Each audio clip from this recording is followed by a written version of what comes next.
రైతు భరోసాపై పనికిమాలిన వాడు పనిలేనోడు విమర్శలు చేస్తున్నారు అంటున్నారు మంత్రి కోమటిరెడ్డి వెంకటరెడ్డి. RRRలో టెండర్ పిలిచింది 7,000 కోట్లయితే 12,000 కోట్ల అవినీతి అని కేటీఆర్ అంటున్నారని మండిపడ్డారు. టెండర్కు కూడా ఇంకా 2 నెలలు టైం ఉందన్నారు ఆయన. మూసి టెండర్ కాకముందే 1,50,000 కోట్లు అని కేటీఆర్ అన్నారని, ఇప్పటికీ టెండర్ కాలేదన్నారు. కేటీఆర్ హరీష్ మానసిక పరిస్థితి సరిగా లేదన్న కోమటిరెడ్డి అధికారం ఇక రాదని వాళ్ళకి అర్థమైంది అన్నారు. పిచ్చోళ్ళు అడిగే ప్రశ్నలకు సమాధానం ఏం చెప్తామో అంటున్న మంత్రి కోమటిరెడ్డితో మా correspondent face to face. Venkatareddy ఉన్నారు. వెంకటరెడ్డి గారు రైతు భరోసాని ఏం చేయబోతున్నారు? నేను సబ్ కమిటీ మెంబర్ కాదు, ఆయన సీనియర్ మినిస్టర్గా ఇప్పుడు శ్రీధర్బాబు గారితో కలిసి వెళ్తున్నాము. తప్పకుండా మేము చెప్పిన మాట మీద ఉంటాం. సంక్రాంతి తర్వాతనో రైతు భరోసా కార్యక్రమాన్ని మీరు ఇప్పుడే చూసాం. మేము చెప్పిన ఆర్టీసీ ఫ్రీ బస్సుది 48 అవర్స్లో మీద ఇంప్లిమెంట్ చేసినాం.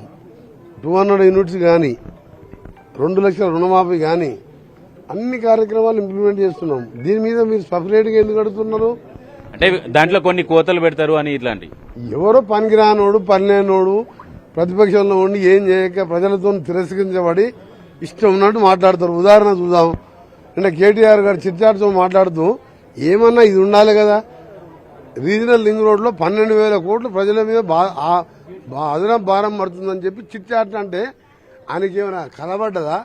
అసలు టెండర్ పిలిచిందే 7,000 కోట్లు. వెంకటరెడ్డి గారు మీకు ఇంకోటి ఏంటంటే 12,000 కోట్లు మీరు కరప్షన్ చేస్తారని ఆరోపించాడు. అదేనా టెండర్ పిలిచింది 7,000 కోట్లకు 12,000 కరప్షన్ అంటే మానసిక పరిస్థితి అర్థం చేసుకో. హరీష్ రావతి కేటీఆర్ ఇక మాకు భవిష్యత్తు లేదు, మా పార్టీ రాదు, 20 ఏళ్ళైనా కాంగ్రెస్ అధికారంలో ఉంటుంది, ఆ పార్టీ పని అయిపోయింది, కేసీఆర్ గారు అసెంబ్లీకి వస్తలేరు, వస్తారా రారా కూడా తెలియదుగా, ఇక మా పని అయిపోయిందని కాబట్టి ఇష్టం 7,000 కోట్లకు పిలిస్తే 12,000 కోట్ల భారం పడుతుందంటే ల్యాండ్ ఎక్వేషన్ ఇప్పుడు చేసినాం.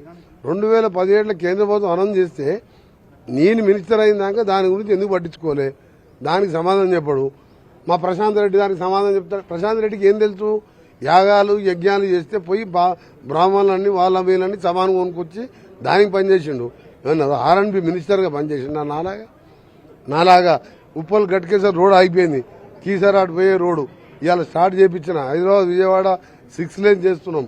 కల్వకుర్తికి వెళ్ళి శ్రీశైలం 62 కిలోమీటర్ల ఫ్లైఓవర్ 7,500 కోట్లతో DPR చేపిస్తున్నా. ఇవాళ RRR టెండర్ పిలిపించిన. R&B మినిస్టర్గా ఈయన ఎప్పుడన్నా ఒకసారి గడ్కరీ గారు గుర్తుపడతారు ఆయనని? నేను ఎంపీగా 5 సార్లు ఎమ్మెల్యేగా నా అనుభవంతో ముఖ్యమంత్రి గారి సహకారంతో టెండర్ పిలిపిస్తే 7,000 కోట్ల టెండర్ పిలిచి ఇంకా టెండర్కు 2 నెలల టవే ఉంది. 12,000 అంటే వీళ్ళని చూస్తే మానసిక పరిస్థితి మీద ఆందోళన చెందుతున్నారు. వెంకటరెడ్డి గారిని ఎందుకు టార్గెట్ చేస్తున్నారు? మీరు 12,000 కోట్లు సంపాదిస్తారని చెప్పి ఎందుకు ఆరోపణ చేస్తున్నారు? నన్ను కాదు, మూసి టెండర్ కాకముందే 1,50,000 కోట్ల 1,00,000 కోట్ల మూసి అవుతుంది అంటున్నారు.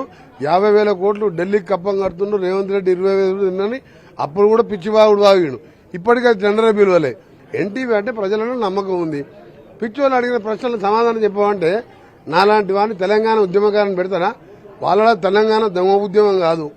తెలంగాణతో కొంచెం కొట్లాడి మంత్రి పదవులు తెలంగాణని అభివృద్ధి చేయాలని ముందుకొచ్చిన నేను వాళ్ళ గురించి ఆర్థికంగా మన మానసిక పరిస్థితి ఫస్ట్ మీద డాక్టర్లను చూపించుకోవాలని సలహా ఇస్తున్నా. ఇద్దరు కానీ హరీష్ రావు గారు కానీ కేటీఆర్ మీరు డాక్టర్లతో పరీక్షించుకోండి. వాళ్ళ తల్లిదండ్రులకు కూడా సలహా ఇస్తున్నా, వాళ్ళిద్దరిని కూడా డాక్టర్లు చూపియండి. 7,000 కోట్ల 12,000 కోట్ల కలబడుతుందంటే వీళ్ళది దాని మీద మాకున్నది. మాకు ఎందుకంటే వాళ్ళు ఏంటంటే వాళ్ళు 100 ఏళ్ళు ఆరోగ్యంగా ఉండాలి. అధికారమా రాదు, మళ్ళీ ఆ పార్టీ గెలవదు. ఆరోగ్యం జాగ్రత్త చూసుకొని సలహా ఇస్తాం. ఎన్నికలకు ముందే చెప్పాడు కేసీఆర్ రాక మేము ఓడిపోతే ఫామ్ హౌస్ లో ఉంటామని చెప్పేసి. అసెంబ్లీకి రండి అని ఎందుకు అడుగుతున్నారు? మీరు నమ్మంటలేం కదా. ఆయన లేకుండా ఏమైంది? అలా వచ్చి మాత్రం చేసి 10 ఏళ్ళ నుండి ఏం చేసిండు ఆయన? ఒక ఉద్యోగం ఇచ్చిందా? ఒక DSC నోటిఫికేషన్ ఇచ్చిందా? ఏం చేసిండు? మా SLPC టనల్ చేసిండా? మా మూసీ క్లీన్ చేసిండా?